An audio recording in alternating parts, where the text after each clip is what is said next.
عن أنس رضي الله تعالى عنه قال قال رسول الله صلى الله عليه وسلم أول ما يحاسب به العبد يوم القيامة الصلاة وإن صلحت صلح له سائر عمله وإن فسدت فسد سائر عمله উপস্থিত শ্রদ্ধেয় সম্মানিত আজকের জুমার মুসাল্লিয়ান ইকরাম,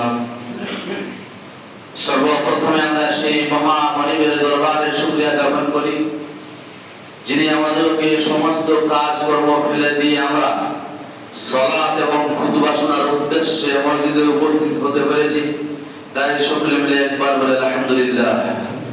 তারপরে পরে আমাদের ধর্মের গুরু, ধর্মের নেতা, সর্বকালের সর্বযুগের সর্বশ্রেষ্ঠ মহামানব জনাবে মুহাম্মদুর রাসূলুল্লাহ সাল্লাল্লাহু আলাইহি ওয়াসাল্লাম, তিনার প্রতি সহস্র শান্তির ধারা বর্ষিত হোক। আল্লাহুম্মা সাল্লি আলাইহি ওয়া সাল্লিম বারাক আলাইহি। আমি আপনাদের সম্মুখে সূরা আনকাবুত থেকে একটি আয়াতের টুকরো, সিলসিলাতুস সাহিহা থেকে হাদিস নাম্বার 598 থেকে একটি হাদিস তুলেছি। সেই হাদিস এবং কোরআনকে সামনে রেখে আমি আমার সংক্ষিপ্ত তথ্যবলের বিবরণ তুলে দেওয়ার চেষ্টা করব ইনশাআল্লাহ। আজিজ ওয়া মা তৌফিক ইল্লা বিল্লাহ আলাইহি তাওয়াক্কালতু ওয়া ইলাইহি উনীব। সেই বিষয় হচ্ছে সালাতের গুরুত্ব। যদিও বিষয়টা পুরানা লাগে, কিন্তু তবুও বলতে হচ্ছে যে নবী আকরাম সাল্লাল্লাহু আলাইহি সাল্লাম হাদিস থেকে প্রমাণ হচ্ছে যে ইসলামের হচ্ছে 5টি স্তম্ভ। বুনিয়াল ইসলাম আলা খামস, ইসলামের হচ্ছে 5টি খুঁটি। এই খুঁটিকে যেমন একটা ঘর তৈরি করছেন আপনারা, পিলার ছাড়া দাঁড়ায় না বা দেওয়াল ছাড়া দাঁড়ায় না। এই দিন ধর্ম শরীয়তি ধর্ম ইসলাম কি করে দাঁড়াবে? এজন্য নবী আকরাম সাল্লাল্লাহু আলাইহি সাল্লাম বলেছেন বুনিয়াল ইসলাম আলা খামস, ইসলামের 5টি স্তম্ভ। তার মধ্যে প্রথমে হচ্ছে কালেমা। আপনাকে স্বীকৃতি দিতে হবে, আপনাকে গাওয়া দিতে হবে, আপনাকে সাক্ষী দিতে হবে যে এক আল্লাহ, আল্লাহ পাক রব্বুল আলামিন এক। এটা আপনাকে বিশ্বাস রাখতে হবে। সালাত 2, যাকাত 3, কালেমা, নামাজ, রোজা 3, 4 হচ্ছে যাকাত, 5 হচ্ছে হজ। এটা হচ্ছে ইসলামের 5টি খুঁটি।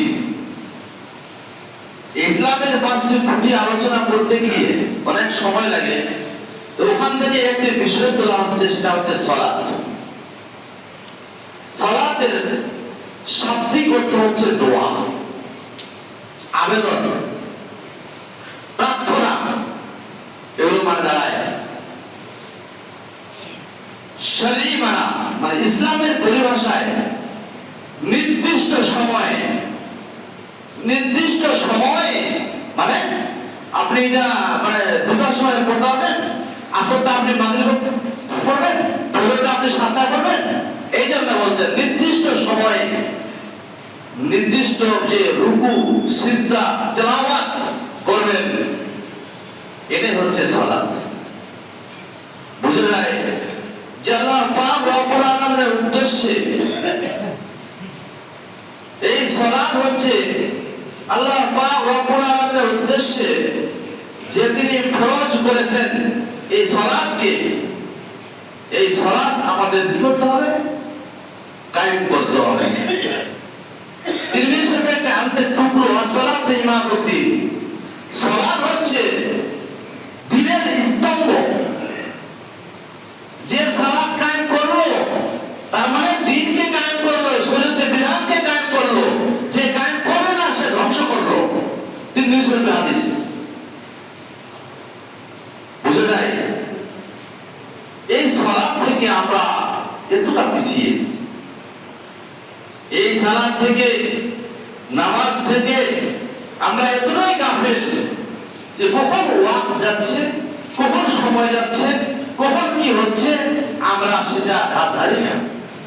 আমরা আমাদের চলাফেরার জন্য, মানে আমরা আমাদের দুনিয়া কামানোর জন্য, আমরা আমাদের বাল বাচ্চাকে মানুষ করার জন্য, আমরা আমাদের বউ বেটিকে ভালো করে কাপড় ধরে পড়ানোর জন্য, আমরা আমাদের জমি জায়গা অট্টালিকা করার জন্য যে আমরা সারাদিন ব্যস্ততার মধ্যে দিয়ে জীবনযাপন করতে পারি, কিন্তু আমার কখন ওয়াক্ত সময় যায়, কখন সালাত হয়, কখন টাইম আসে, কখন চলে যায়, কোনটা আউয়াল, কোনটা শেষ ওয়াক্ত, সেটা আমাদের ধারণা নেই। আমরা নাকি মুসলিম। চলে আসি সালাতের ইতিহাস। কবে বলে সালাতটা কে দিল আপনাকে? এটা হচ্ছে ফরজ, বাধ্যতামূলক। নবী আকরাম সাল্লাল্লাহু আলাইহি ওয়াসাল্লাম এই সালাত আদম আলাইহিস সালাম থেকে আছে। আদম আলাইহিস সালাম থেকে আছে নবী মুহাম্মদ রাসূলুল্লাহ সাল্লাল্লাহু আলাইহি ওয়াসাল্লাম পর্যন্ত। মুহাম্মদ রাসূলুল্লাহ সাল্লাল্লাহু আলাইহি ওয়াসাল্লামের যখন মেরাজ হয়, যখন তিনি সাততম আসমানে যান, বুরাক নামক একটা যানবাহনে চড়ে, সেখান থেকে আল্লাহ পাক রব্বুল আলামিন তাকে এটা উপহার দেন। সেটা হচ্ছে সালাত, নামাজ দেন, বড় সালাত তাকে উপহার দিচ্ছেন। সেটা হচ্ছে 50 ওয়াক্তের। কওয়াক্ত 50 ওয়াক্ত, 50 ওয়াক্ত।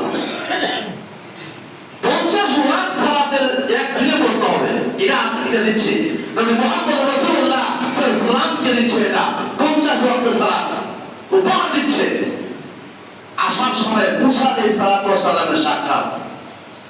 মুসা আলাইহিস সালাম জিজ্ঞাসা করছে যে যে গেলে ওখানে গিয়ে তোমাকে আল্লাহ পাক রব্বুল আলামিন, তোমার রব, তোমার প্রভু তোমাকে কি দিল, তোমাকে কি উপহার দিল? বলছে 50 ওয়াক্ত সালাত দিল। 50 ওয়াক্ত সালাত দিল। বলছে তোমার উম্মত এটা কায়েম করতে পারবে না, তোমার উম্মত এটা কায়েম করতে পারবে না, তার উপরে বোঝা হবে, পারবে না, চেষ্টা করলেও পারবে না তারা। মুসা আলাইহিস সালাম নবী আকরাম সাল্লাল্লাহু আলাইহি ওয়াসাল্লামের পথে কোলাহল চলছে। আমি ইতিহাস বলছি, আপনি কথা বলেন। কাটতে কাটতে 50 থেকে 45 থেকে আবার যায়, এভাবে করতে করতে করতে করতে শেষে 5 ওয়াক্ত চলে আসে। 45 থেকে 40 থেকে 30 থেকে 20 থেকে 15 থেকে 10 থেকে 5, এইভাবে করে 5 ওয়াক্ত সালাত চলে আসে। এই 5 ওয়াক্ত সালাতকেও যদি কোনো বান্দা আল্লাহ পাক রব্বুল আলামিনের উদ্দেশ্যে সালাতটাকে কায়েম করে, তো তাকে সওয়াব দেওয়া হবে 50 ওয়াক্তের। সুবহানাল্লাহ। কয় ওয়াক্তের? 50 ওয়াক্তের তাকে সালাতের নেকি দেওয়া হবে। ফজিলতটা কত গুরুত্বপূর্ণ! তাহলে এই সালাত থেকে আমরা বিমুখ, এই সালাত থেকে আমরা মুখ ফিরিয়ে দিয়েছি। আমাদের উচিত হবে যে সালাতকে গুরুত্ব দেওয়া। 50 ওয়াক্ত থেকে 5 ওয়াক্ত আমরা পেলাম, সেই 5 ওয়াক্তকে আমরা প্রাধান্য দিচ্ছি না, আমরা গুরুত্ব দিচ্ছি না। যেমন সালাতের ইতিহাস আমরা পাচ্ছি, এই 5 ওয়াক্ত সালাত যদি কেউ কায়েম করে, তো হাদিসে এসেছে রাসূলুল্লাহ সাল্লাল্লাহু আলাইহি ওয়াসাল্লাম থেকে প্রমাণিত, তাহলে তাকে 50 ওয়াক্ত সালাতের নেকি দেওয়া হবে।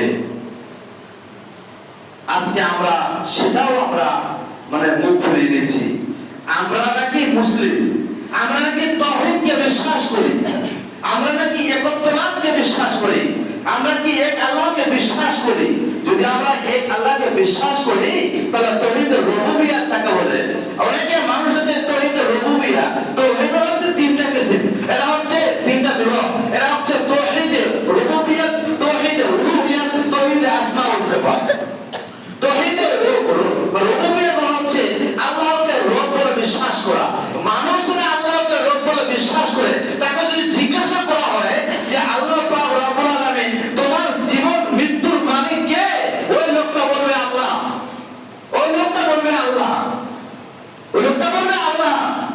কিন্তু প্রকৃতপক্ষে সে লোকটা এমন ভাবে কুফরি করছে যে আল্লাহর যেগুলো কাজ করতে হবে সেগুলো হচ্ছে বুড়ামুদিও দেখে না।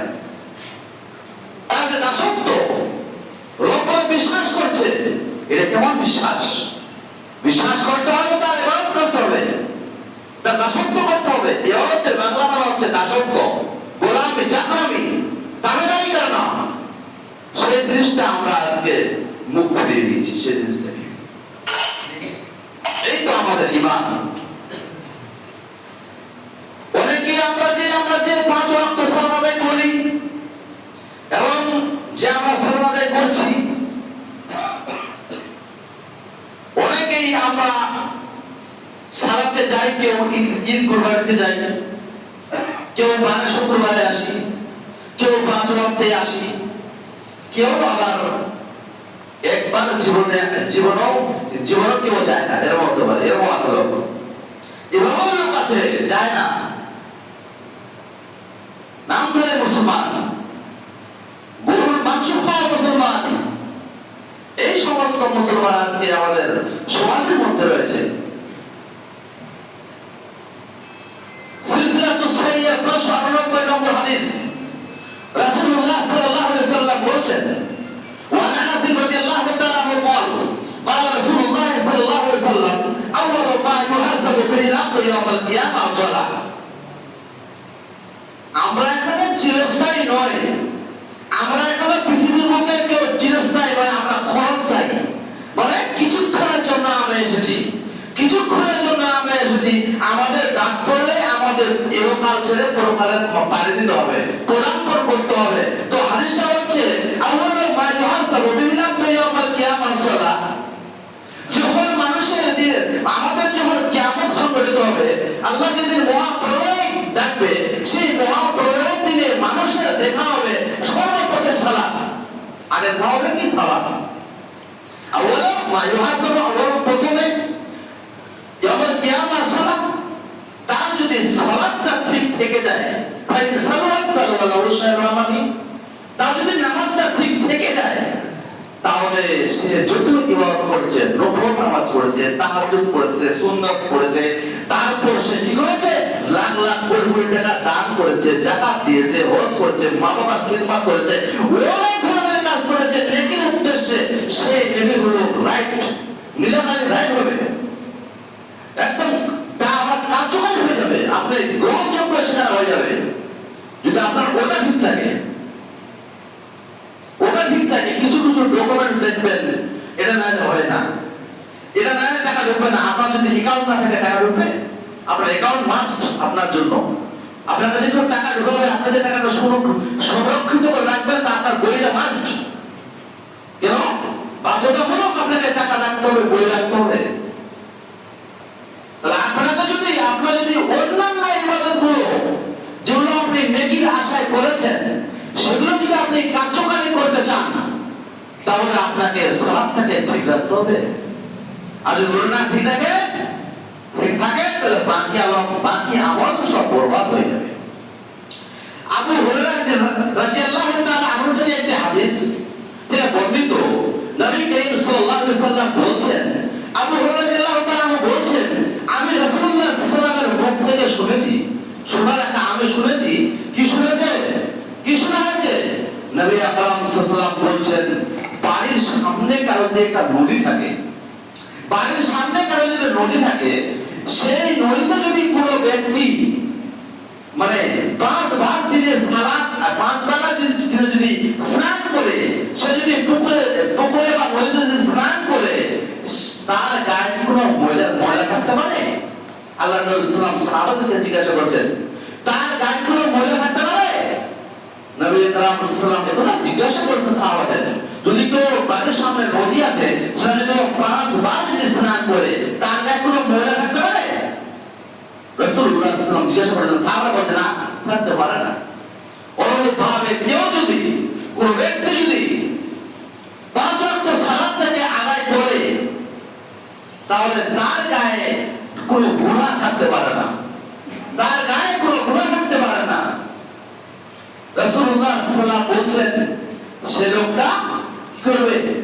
সে লোকটা পরিষ্কার ভাবে সে থাকবে, তার গায়ে পুরো যেমন মানে ময়লা থাকবে না, তার গায়ে পুরো ময়লা থাকতে পারবে না।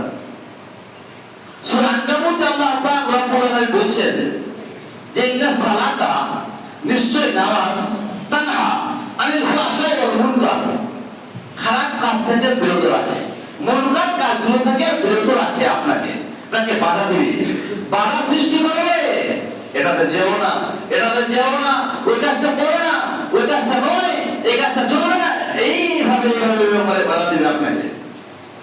আপনি যদি প্রকৃতপক্ষে ঈমানদার হন, প্রকৃতপক্ষে যদি আল্লাহকে এক বলে বিশ্বাস করেন, তার বিশ্বাস স্থাপনের পথে যদি আপনি ইবাদত বন্দেগী করতে আসেন, আর যদি সালাতটা ঠিকমতো আপনি আদায় করেন, তাহলে আপনার কোনোদিন কি হবে না যে আল্লাহ পাক রব্বুল আলামিন আপনাকে আপনার দ্বারা কোনো অশ্লীল কাজ হতে পারে না। যদি হয় তাহলে আপনি মানুষ দেখে আসছেন, যদি হয় তাহলে আপনি আপনার 14 গোষ্ঠীর সালাতে করতে বলে আসছেন না, আপনি আসেননি, আপনি সুন্দরভাবে খুশি খুজুর সহিত আসেনি। আর কিছু কিছু লোক আছে সালাত আদায় করতে আসবে তো ফুটা কাপড় পরে, ফুটা যখন ওই ছেলেটা হচ্ছে ওই লোকটা যখন ওর বেটার বরযাত্রী যাবে তখন ফুল প্যান্ট শার্ট এবং সুন্দর করে টাই কর লাগিয়ে সেন আতর লাগিয়ে সেই লোকটা যাবে, যখন আল্লাহর সঙ্গে দেখা করতে আসবে, সাক্ষাতে আসবে, তখন ওই লোকটা কিভাবে আসবে? ফুটা কাপড় পরে আসবে, খুশু খুশু আসবে না, তার অন্তরটা লেগে আছে ওখানে যে কি হলো, ওইখানে যে কি হলো, ওইখানে খেতে কি হলো, ওখানে আর কিছু হলো, এইভাবে করে করে করে আসছে। চলে আসি আমরা সালাত কিভাবে আদায় করব, নামাজ তো আদায় করব, করতে হবে, এটা বাধ্যতামূলক, মাস্ট, না হলে আপনার নেকি কোনো কাজ কোনোদিন আপনার কাজে আসবে না, মাস্ট সেটা করতেই হবে। যেমন ধরে নেন আপনি মসজিদে আসলেন, আসার পর আপনি ঢুকবেন তো দোয়া আছে, ধাপে ধাপে দোয়া আছে, আপনি খালি হাত তুলতে পারলে দোয়া, এটা ভাবেন না, ভুল ধারণা আপনার। আপনাকে মসজিদ ঢুকবেন তো আল্লাহু ফাহদারি আবওয়াবা রাহমাতিক বলবেন, আপনি ঢুকলেন, ঢোকার পর ওযুখানায় বসলেন, সেখানে বিসমিল্লাহ বলে ওযু করলেন। অনেকে মুসলমানরা বলতে বিসমিল্লাহির রহমানির রহিম, ওটা বলে রহমান ভাই আচ্ছা বর্তমান করে নেই, তাহলে এগুলো প্রশিক্ষণ, এগুলো শেখার জন্য আগিয়ে আসতে হবে, আবেদন করতে হবে। এটা আমি জানতে পারছি না, আমাকে একটু বলুন তো বিষয়টা কি, বিষয়টা কেমন? বিসমিল্লাহির রহমানির রহিম বলছেন, চলে আসলেন, সারা ওযু করলেন, বিসমিল্লাহ বলে ওযু করবেন, সুন্দর করে ডান হাতটা কবজি অবধি ধরবেন, ধোয়ার পরে আপনি নাকে পানি দিবেন, পানি দেওয়ার পরে সুন্দর করে ডান হাত ধুবেন, ধোয়ার পর আপনি মাসা করবেন একবারের উপরে দিয়ে দিয়ে আপনি পা গুলো ডান হাত দিয়ে ভালো করে তিনবার করে ধৌত করবেন। সঙ্গে বলছি, এইবার আপনি সেখানে দোয়াটা পড়বেন। কি দোয়া পড়বেন? আশহাদু আল্লা ইলাহা ইল্লাল্লাহ ওয়া আশহাদু আল্লা ইলাহা ইল্লাল্লাহ ওয়াহদাহু লা শারীকা লাহু ওয়া আশহাদু আন্না মুহাম্মাদান আবদুহু ওয়া রাসূলুহু। আমি সাক্ষী দিচ্ছি আল্লাহ ছাড়া কোনো সত্যের উপাস্য নেই এবং আল্লাহ ছাড়া কোনো মাবুদ নেই, এবং আমি সাক্ষ্য দিচ্ছি মুহাম্মদ রাসূলুল্লাহ সাল্লাল্লাহু আলাইহি সাল্লাম হচ্ছে আল্লাহর প্রেরিত রাসূল এবং বান্দা। নবী আকরাম সাল্লাল্লাহু আলাইহি ওয়াসাল্লাম হাদিসের মধ্যে বলেন, কোন ব্যক্তি যদি এটা সুন্দর করে ওযু করার পরে এই দোয়াটা পড়ে জান্নাতের 8টি দরজা, জান্নাতের 8টি দরজার মধ্যে যেটা দিয়ে ইচ্ছা সেটা দিয়ে ঢুকবে, যেটা দিয়ে ইচ্ছা। অনেকেই এই দোয়াটা জানে না, অনেকেই এই দোয়া জানে না। চলে আসি, মসজিদে ঢুকবেন, যদি আপনার টাইম থাকে 2 রাকাত মসজিদে দাখিলা সালাত আদায় করবেন, করার পর আপনি মানে সালাতের জন্য রেডি হবেন, সালাতের জন্য তৈরি নেবেন। সেখানে আপনি যদি সালাম হচ্ছে, আপনার না লাইনগুলো সোজা করে দাঁড়াতে হবে এবং বুকে হাত বাঁধতে হবে, পায়ে পায়ে মিলাতে হবে। সেই সুন্নাহ সেই হাদিস থেকে একাধিক হাদিস প্রমাণ রয়েছে যে আপনাকে বুকে হাত বাঁধতে হবে।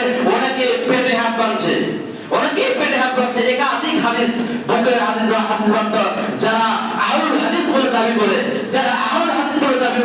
আহলুল হাদিস শব্দের অর্থ হচ্ছে যারা সহিহ সুন্নাহ কোরআন এবং সহিহ হাদিসের অনুসারী, ওই হচ্ছে আহলুল হাদিস। এটা যদি কেউ প্রাধান্য দেয়, মনের মধ্যে যদি বিশ্বাস স্থাপন রাখতে হবে, তাহলে আপনাকে বুকে হাত বাঁধতে হবে। বুকে হাত বাঁধলেন, এবার কিছু কিছু ভুল দেখা যাচ্ছে, সালাত চলতেছে, চলতে চলতে এমন এক ব্যক্তি আসি হাজির হলো, হওয়ার পর সে লোকটা দাঁড়িয়ে আছে। আমরা চলেছি রুকুতে বা সিজদায়, আমরা চলে গেছি রুকুতে বা সিজদায়, লোকটা দাঁড়িয়ে আছে। দাঁড়িয়ে আছে কেন? বলছে সামনে এভাবে দাঁড়াবে, তখন আমরা দাঁড়াবো, তখন ওই লোকটা দাঁড়াবে না। ভুল ধারণা, আপনার ভুল ধারণা। জামাত যেই হালাতে আছে, জামাত যেই অবস্থায় আছে, আপনি সেই অবস্থায় যান, আপনি সেই অবস্থায় যান। সেই অবস্থায় যাবেন কি বলে? কি বলে যাবেন? ওরা কি বলে না আল্লাহু আকবার বলে না, এরকম হাত তুলে খেলা দিল, তারা বেঁধে দিল, দিয়ে দাঁড়িয়ে গেল বা বসে গেল বা সিজদায় গেল বা রুকুতে গেল, আল্লাহু আকবার বলে না। ওরা কি বলে না আল্লাহু আকবার? তাহলে আমাদের আল্লাহু আকবার মাস্ট, এটা আপনাকে বলতেই হবে। বলে আপনাকে যেই ধারাতে আছে, যেই অবস্থাতে আছে, সেই অবস্থায় আপনাকে যেতে হবে। অনেক লোক দেখছি দাঁড়িয়ে আছে, সাইডে অনেক লোক দাঁড়িয়ে থাকছে, না, ভুল ধারণা। এবার আপনি সালাত, এইগুলো আপনি চলে গেলেন কোথায়? মানে দাঁড়ালেন, দাঁড়ার পর আপনি যদি কোনো মানুষ যে আমরা কেউ সালাত আদায় করবো, ইমাম বলল আল্লাহু আকবার, আপনাকে বাইত বাইনি অথবা সানা সুবহানাকা আল্লাহুম্মা ওয়া বিহামদিকা এটা বলবেন, কিংবা বাইত বাইনি বলবেন। বাইত বাইনি বলার পর আপনাকে সূরা ফাতিহা বলতে হবে, সূরা ফাতিহাতে আপনাকে বিসমিল্লাহ বলতে হবে। আপনাকে বাইত বাইনি বিসমিল্লাহ, বাইত বাইনিতে বিসমিল্লাহ বলা চলবে না। আপনি বাইত বাইনিতে বিসমিল্লাহ বলবেন না, সালাতে আপনি বিসমিল্লাহ বলবেন না। আপনি সূরা চালু করবেন তো আপনি বিসমিল্লাহির রহমানির রহিম পুরোটাই পড়বেন। পড়ার পর আপনি কি করবেন? আপনি সালাতটা, আপনি সূরাটা স্টার্ট করবেন বা শুরু করবেন। কিছু কিছু লোক দেখা যাচ্ছে, আওয়াজ শুনতে পাওয়া যাচ্ছে, রুকুতেও বিসমিল্লাহ, সিজদাতেও বিসমিল্লাহ, আর এই সব সময় বিসমিল্লাহ। কি হচ্ছে? সেই আপনি তাশাহুদে বসবেন, আত্তাহিয়াতু লিল্লাহি, অনেক লোক জানেন না, যারা প্রয়োজন, যারা সালাত করছেন, যারা শুক্রবার পড়ছেন তা তো লাগবে, যারা জানাজা পড়ছেন ওদের এটা মানে না, এখানে লাগে না, কিন্তু আপনি ওটাও লাগে, জানাজা পড়াও তো লাগে, ওটা লাগে। তাহলে আপনার জানাজা হাজির হচ্ছেন, এখানে শুক্রবার নামাজ পড়তে আসছেন, আত্তাহিয়াতু পড়বেন, তারপরে দরুদ ইব্রাহিম পড়বেন, তারপর দোয়া মাসুরা পড়বেন, প্রথম দোয়া মাসুরা, দ্বিতীয় দোয়া মাসুরা, এই সমস্ত আপনি পড়বেন। পড়ার পর যখন আপনি বৈঠকে যাবেন, মানে বসলেন, আপনি তো বসে আছেন, এখন আপনি কি করবেন?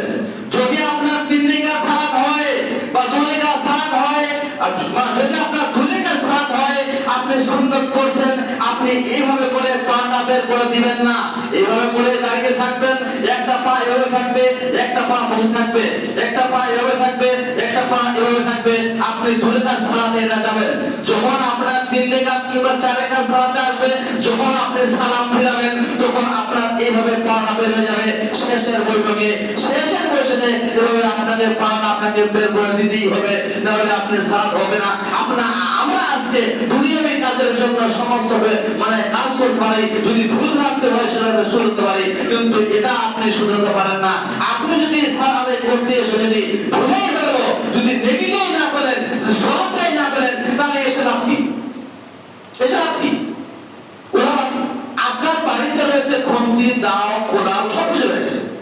আপনি একটা কাজে গেলেন, কাজ করছেন, বাড়িতে বসে ওটাকে নিয়ে আসো, নিয়ে আসো বা খুঁজো, ওটা নাই, পাওয়া যাচ্ছে না, ওটা পাওয়া যাচ্ছে না। রেখে লাভ আছে? ওটা রেখে লাভ আছে? লাভ নেই। যদি আপনি ওকে না পান, ওটা লাভ কি? কি হলো? নাই। তা আপনি সালাত করতে আসবেন, আপনাকে যদি আপনার এলা হয়, আপনি যদি সঠিকভাবে না করলেন, এক কথায় মনে রাখবেন, নামাজে স্থির রাখুন। স্থির মানে রুকু থেকে উঠবেন, স্থির থাকবেন, সিজদায় যাবেন, স্থির থাকবেন। দোষ সিজদার মধ্যে তার দোয়া অনেকে লোক জানে না। যাই হোক, বলতে যাচ্ছিলাম, এগুলো আপনারা সংশোধন করার চেষ্টা করুন। আল্লাহ পাক রব্বুল আলামিন যেন আমাদেরকে এগুলো কথা বোঝার তৌফিক দান করে, আমরা যারা সালাত করছি এবং যারা করছি না, আল্লাহ পাক রব্বুল আলামিন আমাদের বিবেক থেকে, মসজিদটাকে এমন ভাবে করে দাও, যারা আছে মুসলমান বলে দাবি করে কিন্তু সালাত করে না, ওদের কি হবে? আল্লাহ পাক রব্বুল আলামিনের কাছে দোয়া করি, আল্লাহ পাক রব্বুল আলামিন তাদের হেদায়েত দান করে, তারা যেন সঠিক রাস্তায় আসে, তারা যেন 5 ওয়াক্ত সালাত আদায় করে, সংক্ষিপ্ত সময়ের মধ্যে যা বললাম আপনারা আমল করার চেষ্টা করবেন। আকুলু কওলি হাযা আস্তাগফিরুল্লাহ লি ওয়া লাকুম ওয়া লিসাইরিল মুসলিমিন। আল্লাহুম্মা সাল্লি আলা মুহাম্মাদ ওয়া আলা আলি